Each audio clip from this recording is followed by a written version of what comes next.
We'd like to welcome you to this webinar titled Police Community Trust, a conversation with Chief Ken Wallentine. I'm Desmond Lomax. I'm the co-director of the public safety practice for the Arbinger Institute.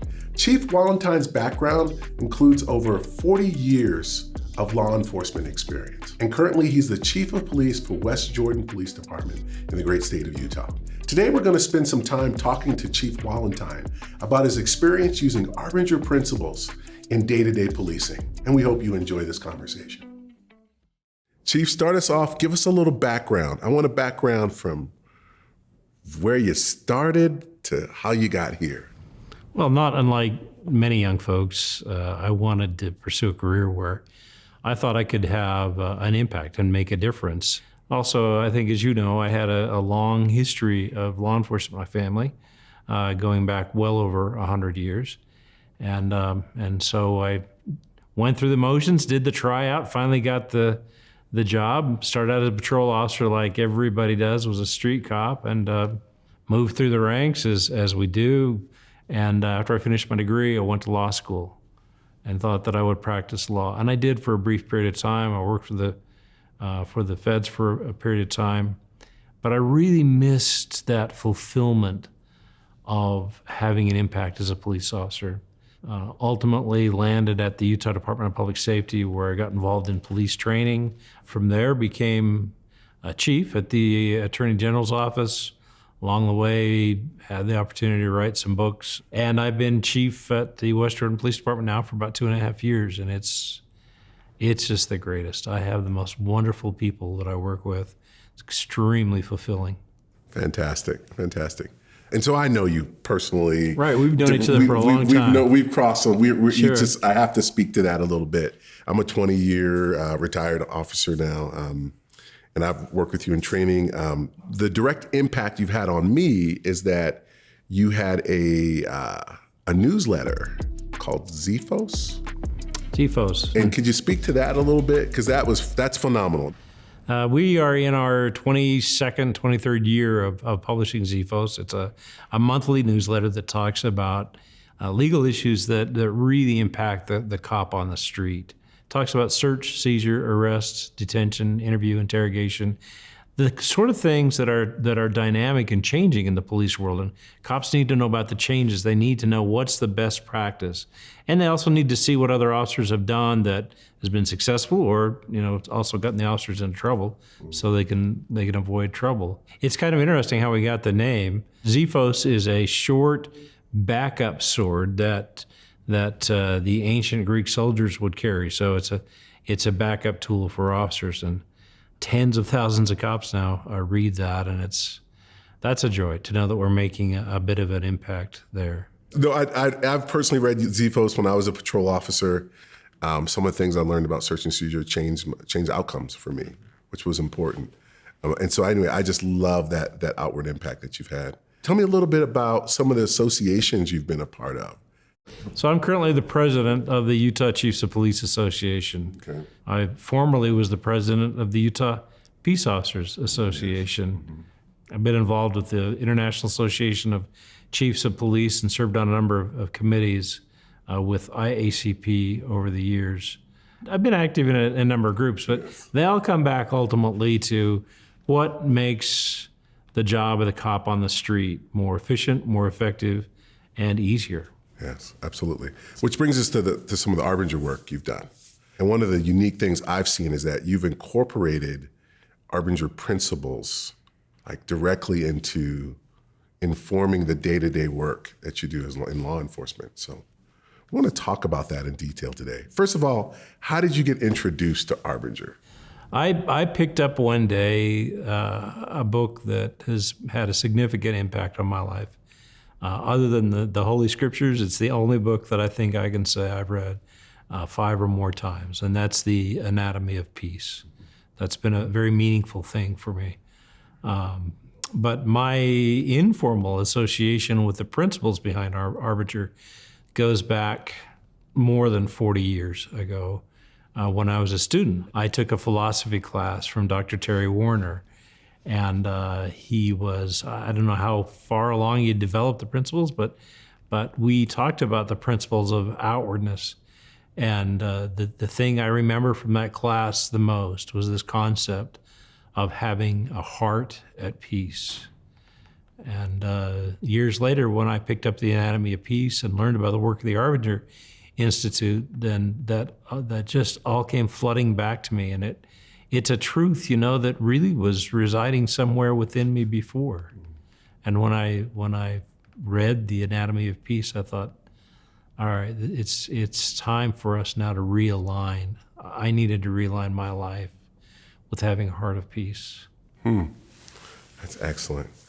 Define, what does it mean to be inward, and what does it mean to be outward? And what does it mean to have your heart at peace and have your heart at war? Like, for those that are coming new to this, like a new chief of police who's looking at this webinar, we want to be able to have that defined for them. Well, they're not entirely synonymous, but to say that one's heart is at war is very similar to say that one is inward. If I'm inward, I'm concerned about my agenda and my goals without regard to how that may impact you or impact your goals and your needs and your objectives.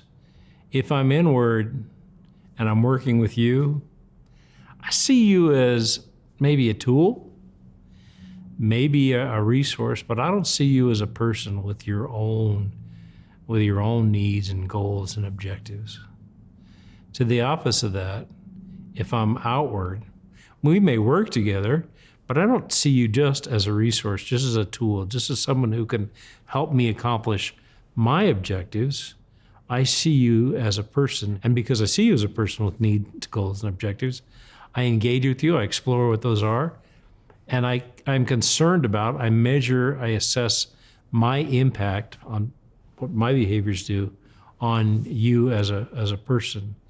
How does this mindset of being outward create a heart at peace? If I have an outward mindset, that leads naturally to a heart at peace, because an outward mindset really helps me deal with the conflict around myself in a way that I don't perpetuate conflict. Conflict just is, conflict. I am in the business of conflict. People only call the police when there is some conflict. So I'm engaging in conflict all the time. But I choose, when I engage that conflict, to be outward in a way that I see the others in the conflict as individuals. And then you see, I don't have this internal noise. My daughter, the therapist, would call it, some sort of a dissonance, some cognitive dissonance. I'm behaving in a way that I know is not very productive, but by darn, I'm engaging that behavior because right now it feels justifiable, it feels good. All of that disrupts my peace.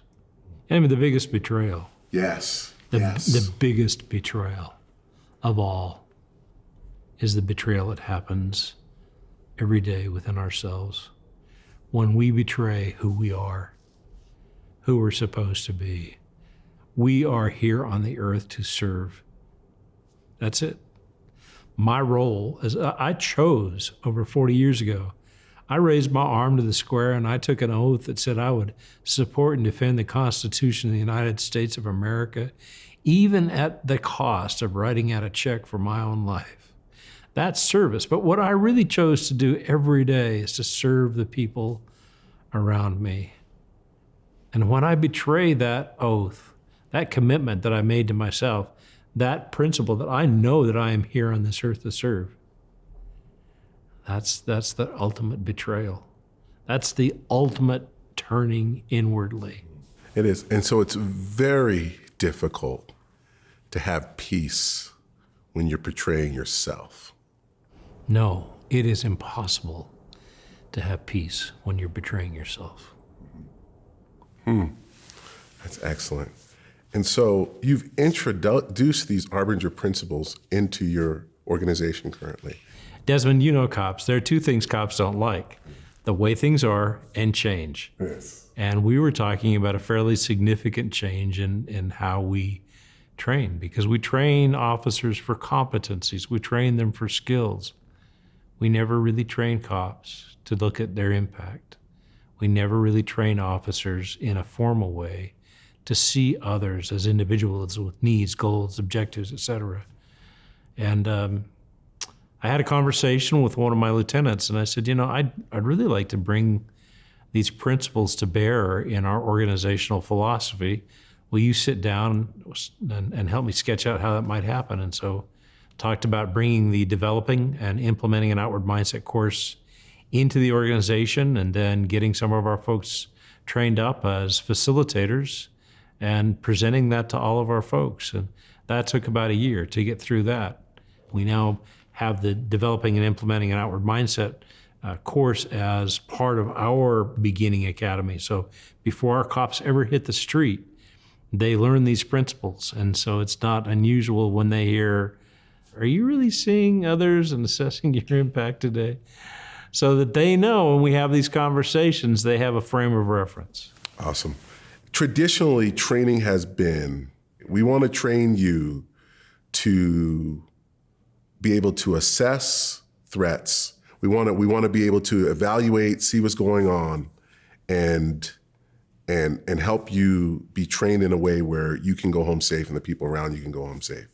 So what are the challenges with seeing threats and not seeing people? If we are looking at the folks that we're engaging on the street constantly as a threat and only as a threat, and responding with threat mitigation behaviors, we're not seeing them as people. We're seeing them as some object, some obstacle for us performing our job. And one of the beauties that we've discovered in the Arbinger principles is, well, as you well know, I can engage in behaviors from either a heart at peace or a heart at war. And I tell my officers, you can be perfectly tactically aware with a heart at peace. And at first that seems like a dichotomy, but it's not. And that's where we actually start to change our effectiveness as we deal with people on the street. Oh, amazing. The way I've always stated is as I see people as people, my ability increases.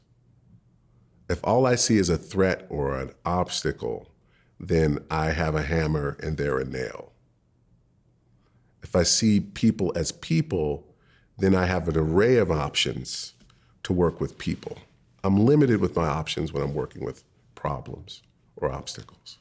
If you see them as people, if you start to see them as individuals with unique challenges and unique circumstances and unique talents, et cetera, as you engage that person, you can find the inflection point, right? You can find what works in communicating with that particular individual, and you can achieve whatever objective it is you have in that encounter so much more effectively. Yes. So your ability to be more effective increases as your ability to see people increases. And your ability to be safe. Yes. Yes. Were there any challenges coming in as chief and saying, okay, we're going to implement this deeply into our policies and procedures as a law enforcement agency? It's always a challenge for officers when there's a new chief of police to walk in the door. They wonder, what will his program be? What will his priority be? What will his emphasis be? When I told them that we were going to bring training in to help them develop an outward mindset, it was like, oh, great. We were waiting for it. We knew this guy was going to come in with some new program. It's the flavor of the month program, right? We'll just all do this for a couple of months, and then we can go back to doing the same thing we've been doing for 50 years. Yes. That's always, and that's always a challenge. But when you're bringing something that is, dare I say, revolutionary to a police department, you can expect pushback. We got pushback. Yes. We got a lot of pushback. I've noticed as a trainer of this material that inherently cops believe that if we're doing a training, then there's something wrong, which pushback is always a kind of a consequence of that. And one of the methods that we use to address that, one of the communications that I continued to share over and over in different contexts is, look, we're talking about education, training to help us change how we deal with ourselves.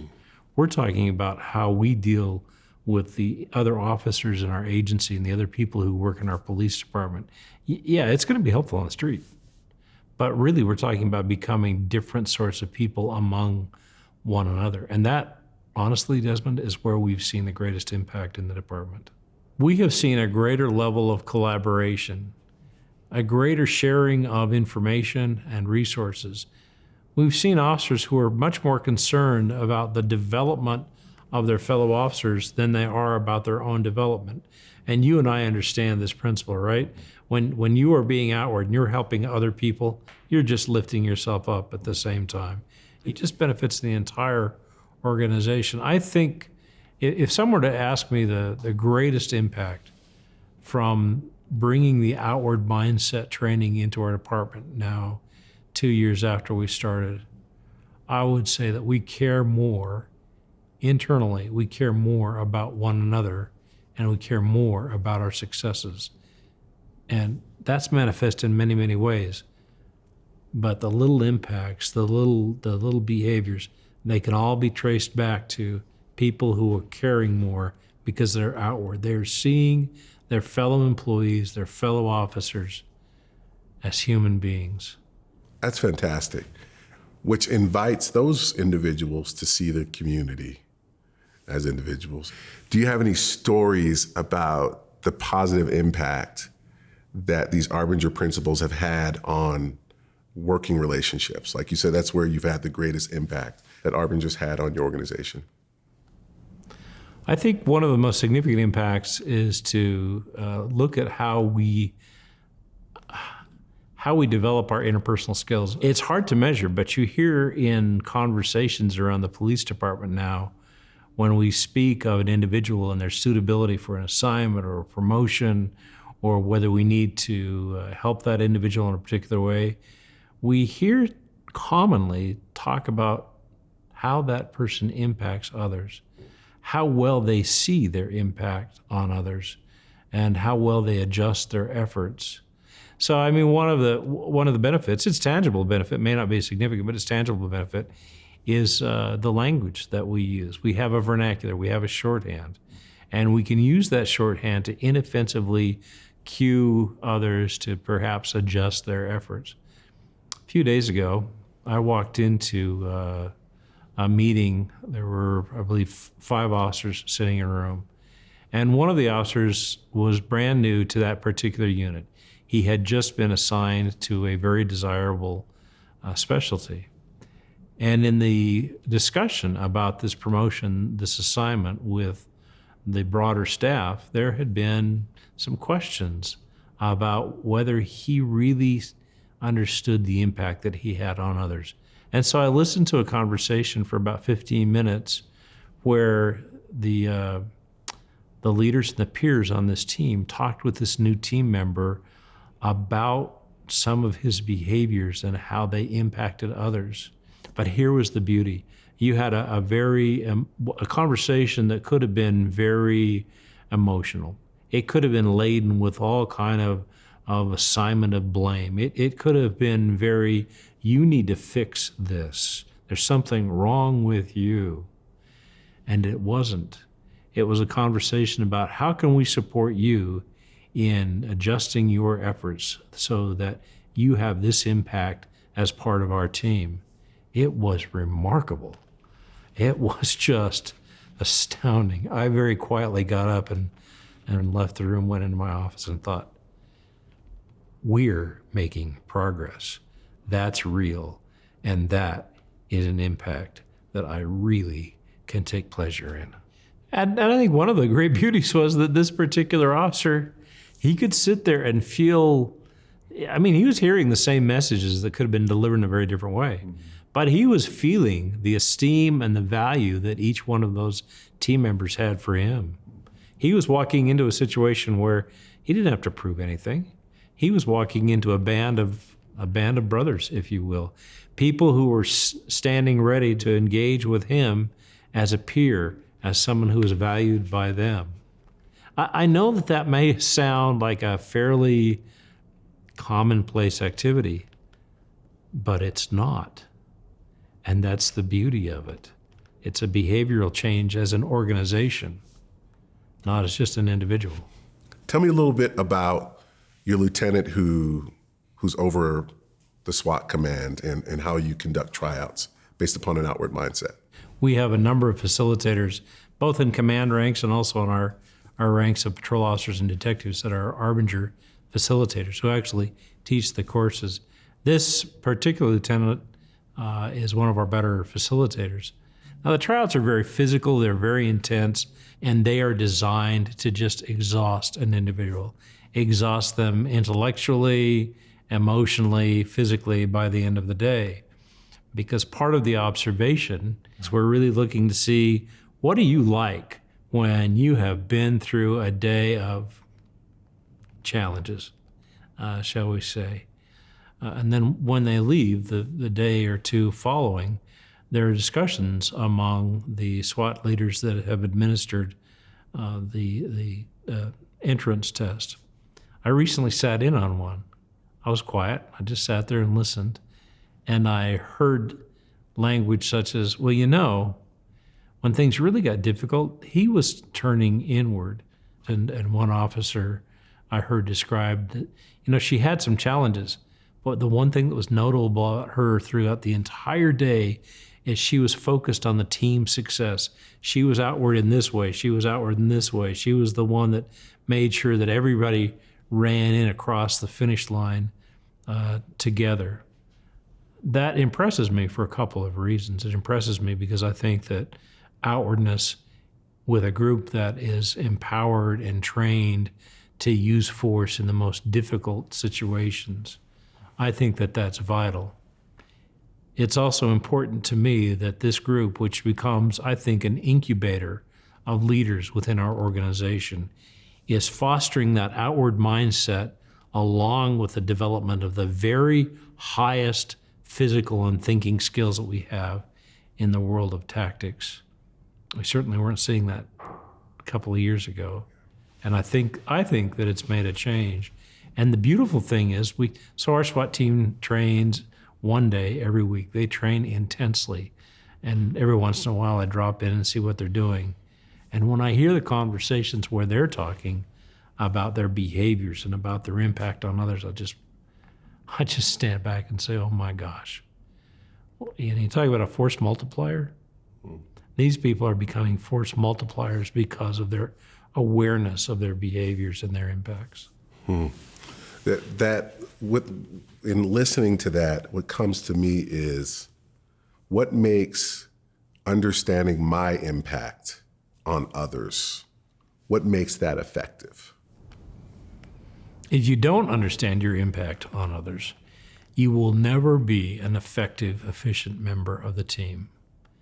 And you've been through SWAT training. You understand this is all about a team. This is all about absolute reliance on this person next to you, having their responsibility nailed down and making sure that they're being outward in the sense of watching over you. The level of confidence that SWAT team members have in one another is astonishing. It is a fraternity that is just an amazing fraternity.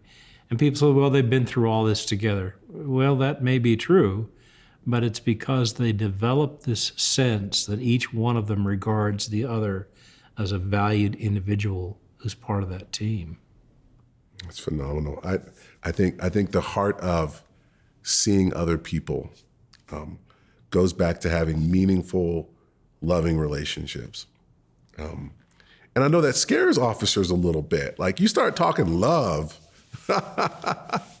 So talk to me a little bit about what it means to have a healthy, appropriate relationship and how these principles help to foster that.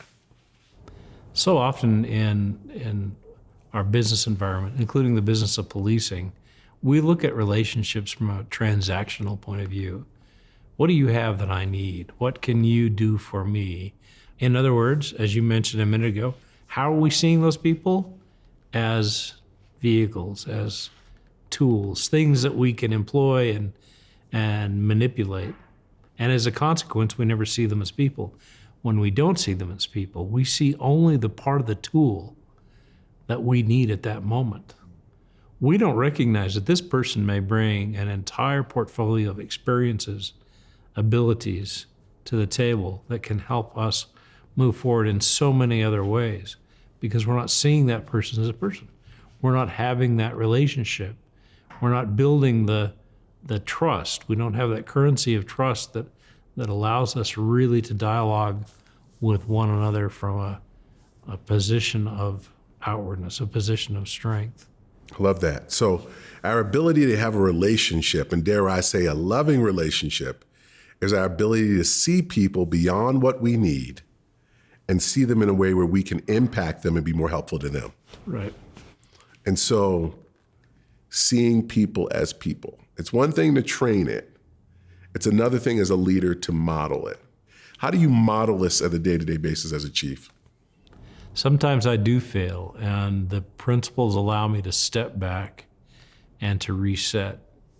I recently had a meeting, a budget meeting, where I got a little tense, and I shut down emotionally. When I lose my temper, I go silent, and I mean silent. I was about 15 minutes into that behavior, and I realized, oh my gosh, it was as if someone had brought in 2 5-pound sledgehammers, impact, and they were just banging away at my head. And so I stopped, and I said, let me tell you right now what I see as how I'm affecting you and where we're at, and was able to apologize and retreat. Sometimes apologizing and resetting is part of the practice, part of the game. I love your example of being able to recognize when you've gone inward or you've gone self-focused, because I think that's half the battle in Arbinger work. The beauty of the work is that I become an expert in my inwardness. Because if not, how am I ever going to get outward?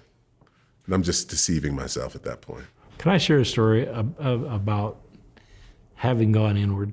I mentioned that when I get angry, I go silent. Well, I'm a very busy guy.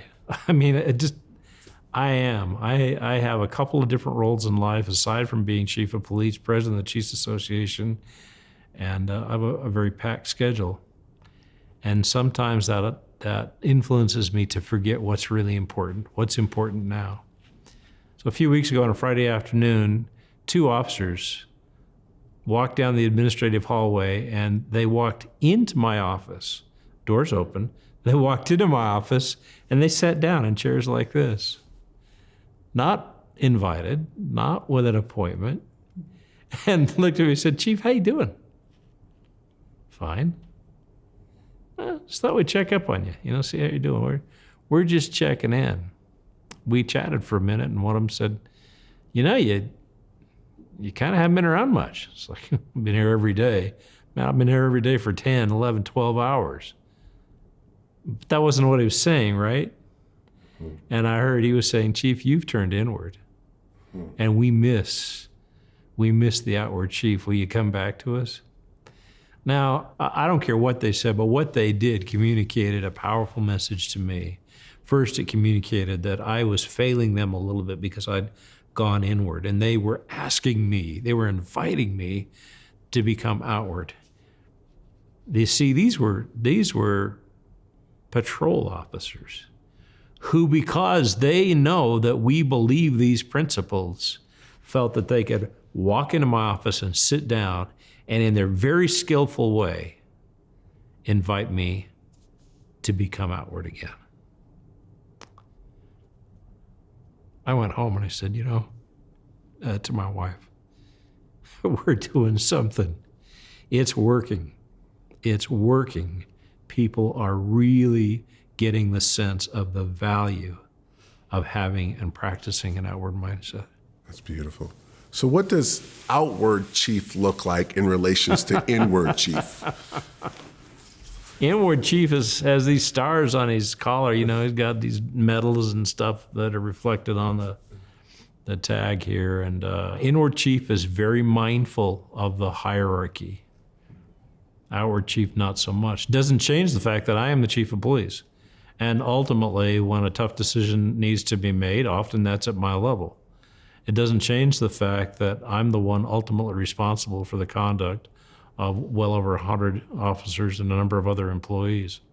Outward chief sees those as individual persons, but inward chief sees those officers and those employees as positions, assignments, tools and objects. Tools and objects. Those are the main differences, but here's the difference that you can't see, but I can.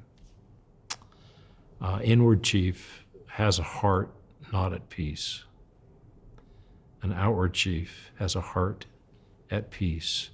I want you to talk about how you've implemented the influence pyramid into informing the way your agency does their work on a day-to-day basis.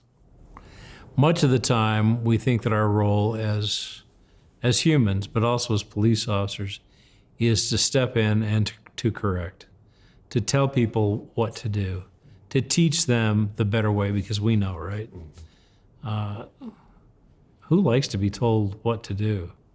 Well, the whole theory of the influence pyramid is that we need to go down to the level where we can really be effective. And the very base of the pyramid is building relationships. The teach and correct, it's at the very top of the pyramid. It's the last thing that we should be doing as we interact with other people. The first thing we should be doing is building our relationships. We've often heard in management principle training that, well, you're going to spend 5% of your time dealing with the people that are doing well, and you're going to spend 95% of your time with that very small, slender section of people that aren't doing very well, and you really ought to reverse that. Spend 95% of the time. Well, forget all that. Spend the time you need with each individual, but spend the time building the relationships, talking about how you're impacting one another. And you'll find fairly quickly that the need to get all the way to the top of the pyramid where it's pointy and not very comfortable, that is teach, direct, and correct, you don't have to spend a lot of time there. And when you do have to get up to that point, people are pretty comfortable with being directed because there's a solid foundation down there at the base of the pyramid.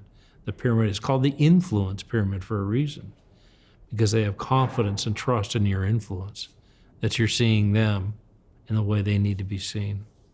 I love that. And so you've implemented that pyramid into your training. So we implement that into our training, and we talk about it very, very often. And when someone comes to a supervisor or a colleague with a problem and they say, well, how am I going to get him to do this? In other words, how can I effectively direct that person? Our training is to get out the influence pyramid and say, now where do we need to be in resolving this issue? That's the way it ought to be. And what I've learned is it's the subtleties of, in law enforcement and in the corporate world, that if I'm labeling someone, usually in a negative way, then I'm losing sight of their needs. And so by bringing out the influence pyramid and looking at how my mindset is, and then looking at, okay, what type of relationship do I have with this person? Have I listened and learned with this person? Am I in this lower level where I can have the type of influence that I want? I think it's so pivotal. If you've labeled, you're not listening and you're not learning. You've put someone into a definition that's in your head already. And so you've really foreclosed in your own mind the opportunity to engage with that person and to really hear them, to really learn with them. Just won't happen. Yes, it's beautiful. Let's talk just a moment about policies. A lot of people think about how an agency is governed and they think about policies. There's a lot of buzz in the community right now about policy changes that the community would like to see in its police department. For example, the whole concept of de-escalation. Well, that's something that we wrote into our policy when I first became chief. Why? Not because it was a buzzword, because none of the events that really have led to the turmoil that we've had in the very recent past had occurred. There wasn't this big groundswell of demand in state legislatures and in communities for de-escalation. De-escalation is the reflection on our agency's philosophy as seeing the people we serve, the people we deal with, as people. That's an impact on policy. Another cry, another groundswell of support has risen up for the notion of the duty to intervene. If you see an officer who's engaging in conduct that may be inappropriate, that you as a police officer have a duty to speak up and speak out. I do think it's new that we're paying attention to it. I do think it's new that we're having that conversation. It's not new to our agency. That's something that we wrote into our policy literally right after I became chief. And again, it's an Arbinger influence step, because what we're saying by the duty to intervene is you have the obligation to be someone who will speak to your fellow officer and say, hey, I think you're seeing that person as an object. I think you're seeing that person as an obstacle. I don't think you're seeing that individual. That's really what the duty to intervene is based in, isn't it? Absolutely. Seeing another person's humanity. So there's some influence, I suppose, on policy. I love it. We've done some work together in the diversity and inclusion piece, which has been another outcry in society recently. Can you speak to a little bit to how seeing people has a place with that?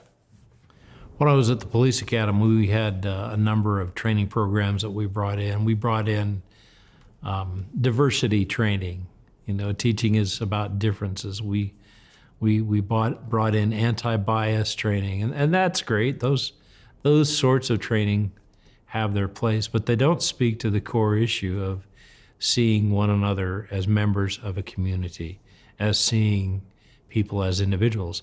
That's why in our department, with the help of Arbinger, really with your help, we're really helping equip our officers with the skills to be outward in the challenging cross-ethnic, cross-racial conversations that they have, which are usually, in some not very pleasant situations. And so through the diversity inclusion training that we've done with Arbinger, we're helping prepare our officers for those conversations, so they can walk in and say, all right, I've got a toolbox full here of being outward, and as I exercise the tools in my toolbox, I'm going to keep my heart at a place of being a heart at peace, and so I may bring peace to a situation where otherwise we're just going to throw fuel on the fire of conflict. Yes, I've noticed, like in working with your agency and other agencies, that one of the things that we try to do is help people understand that, hey, this is where people are coming from before they engage you in law enforcement. And I think there was a lot of officers that came to me afterwards, like, this was so helpful in helping me see a bigger perspective of who people are. So I don't take it as an assault, like a personal assault upon me when people have had a rough time or rough experiences with maybe people that weren't me. And so how do I turn my chair? How do I engage this in an outward way so I can be more effective? We did have a number of officers who engaged in wonderful conversations during the training. A number of those officers on their own now have chosen to go out and be part of other conversations in the community. For example, in our department, we have conversations called First Step to More Trust, where officers can get in small groups with persons of color, people from the BIPOC community, and have conversations. I sat in on one about a month ago where a black man talked about his experience in 2021, talked about his experience in being turned away from a hotel in another state. So you got these young cops there who could be very threatened by that. They could feel very uncomfortable. But they were able to engage in that story and have a wonderful dialogue because they had some sense of where this man was coming from before he came into the conversation. Oh my gosh, it was just so uplifting to see these officers be able to engage in that dialogue and not feel like, oh, I don't really belong in this conversation. I'm really threatened by the fact that you're talking about an issue, something that happened to you as a black man, and I didn't do that. It's not my fault, so I'm not going to have a conversation with you. And those are the seeds of relationships. Those are the seeds of real change in our community. Now, there is a place for protest. There is a place for loud voices, even confrontational voices. But it's those quiet conversations and walking out of the room, having planted a seed and nurturing the seed of relationship that will resolve the struggles and the challenges in our communities. I love it. With the build relationships come innovation to solve the difficulties we see in our society today. It is not surprising to me how quickly the difficulties, the challenges and the obstacles, they melt away when the relationships are built. But I will tell you that in my community, in my police department, in my city, as we've seen officers building relationships, we worry a whole lot less about situational dynamics. We worry a whole lot less about the challenges that are happening in other communities. And we have conversations with people in our community that let us know we're making incremental progress. Now, if I were king of the world, I don't know what I'd do, but if I were king of the police world, I would say, let's bring these principles into the hearts and minds of our officers at a very early stage in their development, at a very early stage in their career. Can you imagine the revolution that we'd have in this country if we started our officers at the very early stages of policing, embracing the principles of outwardness? That, my friend, that's a revolution. That would make a real difference, and that would bring a generational change. One of the books that I had the opportunity to participate in is a book called Life in the Law, Answering God's Interrogatories. And over 30 years ago, I talked about riots, I talked about racial strife, I talked about tension, and I noted that nothing had changed in the past generation despite infusion of billions of dollars into communities and all kinds of programs. I recently picked that book up, read that chapter, and I wept. I thought, my gosh, here I am, 30-something years later after having written that, and we still have achieved so very little in bringing peace in many of our communities. And I thought about all the money that we're pouring into training and we're pouring into programs and I thought, could we just maybe pour some effort into teaching and practicing outwardness in policing? Give us a generation. I'll be dead. You'll be gone. But give us a generation, and I think we'll actually see the change that we've been yearning for decades and decades and decades. Amen to that. And I know you had planned, I know some of the recent things with COVID slowed you down a little bit, but you actually had plans and having your law enforcement officers go into high schools. Can you talk to me a little bit about that? Well, that program, which is still very much alive, we just had to put on pause because of the pandemic, involves bringing our officers and some of our high school leaders into our developing and implementing an outward mindset class. You can't go through that training without some pretty serious internal probing. I don't think that anybody can fake their way. And in fact, one of the most fun things for me is to be in the outward mindset training and you just kind of look around the room and every once in a while you see a light bulb. It's as palpable as if you see a light bulb above one of the participants' heads, like, oh. So we want to bring these young people in with our officers so they can have that dialogue in the context of an outward mindset.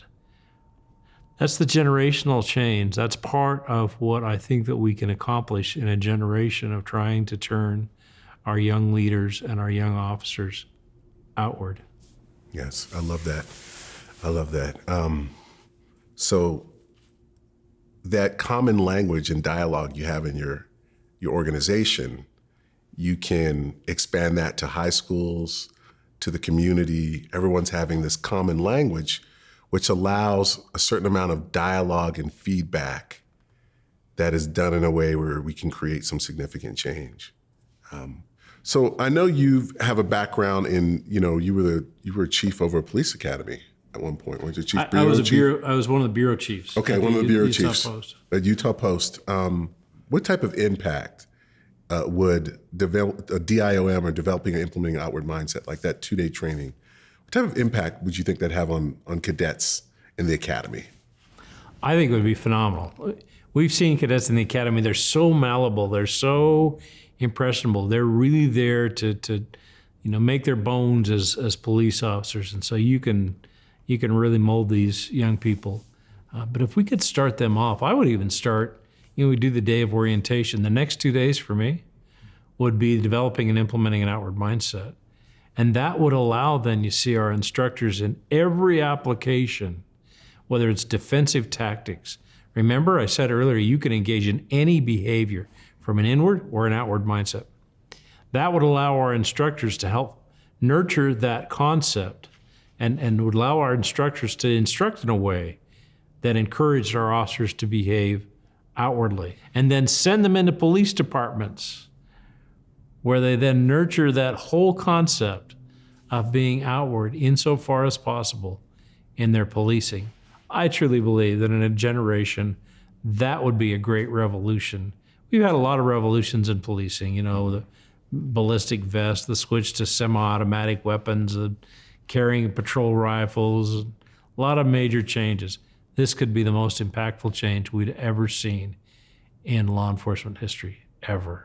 That's powerful. That's my dream. Yeah, and I think in 40 years, you've seen all those major changes. I've seen a lot of changes. Yeah. And I've never seen a change that I think could potentially be as impactful as changing the mindset, training up a mindset of young officers from day one. I love it. As a former, I was one of those adjunct instructors at the academy. I've taught everything from tactics to, ethics. One of the things I've seen is not what I'm teaching during the class, but the dialogue between the breaks on the narrative that cadets carry. And many of them carry right out the gates an us versus them. Society can, not always, but can often feed a very us versus them mindset that cadets they're forming early on in this process, even in the academy. And so just to follow up and completely agree with what you're saying, helping people recognize they can do their jobs without an us versus them mentality. As president of the Chiefs of Police Association, I engage in a lot of public discourse. And many times I'm the focus of people's anger and frustration with policing. And it does wear. But what brings me back to the place of being grounded is realizing that I'm dealing with people, I'm dealing with individuals, and when I then return to the place where I should be operating from, that is centered in outwardness, I get a little boost, I get a little strength. I love that. One of the greatest challenges I think we have today in policing is that there are so many voices from outside policing that are trying to define the world of policing as a them. And it's the whole rest of the world versus us as police officers. These are challenges that I think that can be met by bringing in an outward mindset training regimen. For me, that certainly was one of the principal motivators. That's excellent.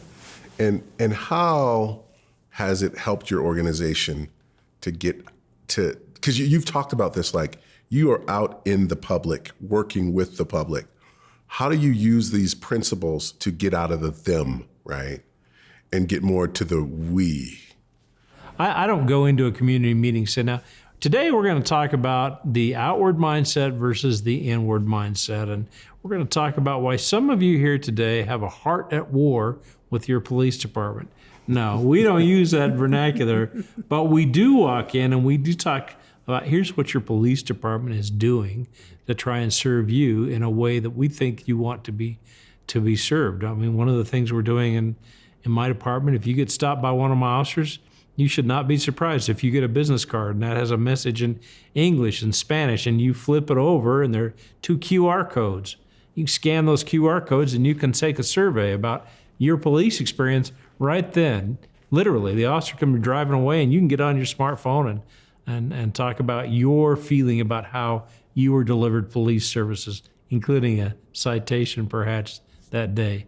Other people, including suspects, including people we arrest, they'll get letters in the mail with a self-addressed stamped envelope with a survey that comes right back to the chief's office.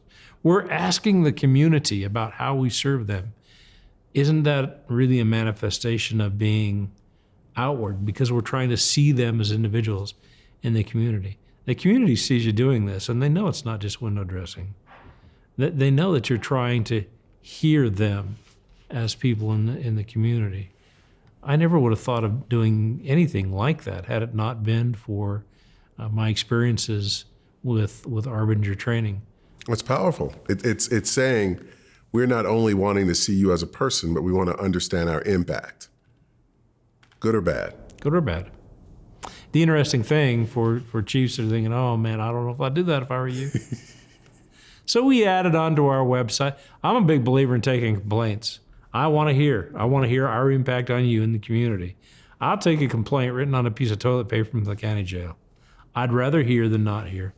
So we added, the easy button on our website some time ago for complaints.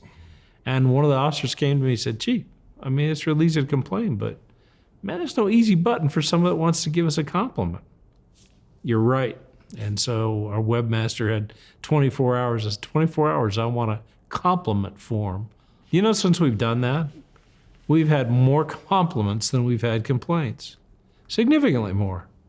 Now that tells me something. It's not just what we're getting back, but it tells me something about the impact. People are willing to engage with us. They have a level of trust in communicating back to us as a department. That's a sign, I think, that our outward focus is being heard and it's being effective. When we get a compliment back, everybody hears. We trumpet that out. We talk about it in briefing. We send it out in our newsletter to the officers. Complaints, we deal with quite quietly and individually. I love it because that allows the capacity to show your staff that we're more than just the problems and the complaints. You have an opportunity here what would you say to other chiefs of police in regards to the Arbinger work that you've utilized in your day-to-day work as a chief? Do it. Just engage. Jump in.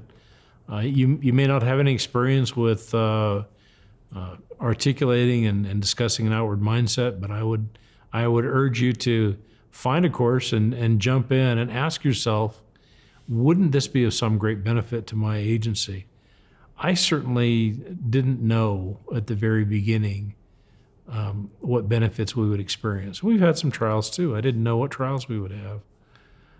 If I had the opportunity to dive in and to embrace the outward mindset training 39 years ago when I began my career, man, I would have done it.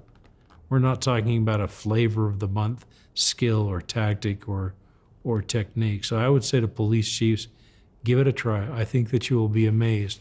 And if nothing else, I think that you will be surprised by the impact that it has on your ability in a very difficult job. Make no mistakes. America's police chiefs right now, they have a really, really tough job. I promise you that this will make your job easier and will bring greater satisfaction to you as a chief of police. So dive in. You'll see the benefit in your organization. I want to thank you, Chief Wallentine, personally for having a positive outward impact towards my career. Thank you for being a law enforcement officer and spending the 40 years you've had in this field. And thank you for being willing to come here and speak to us about your impact, both outward and inward.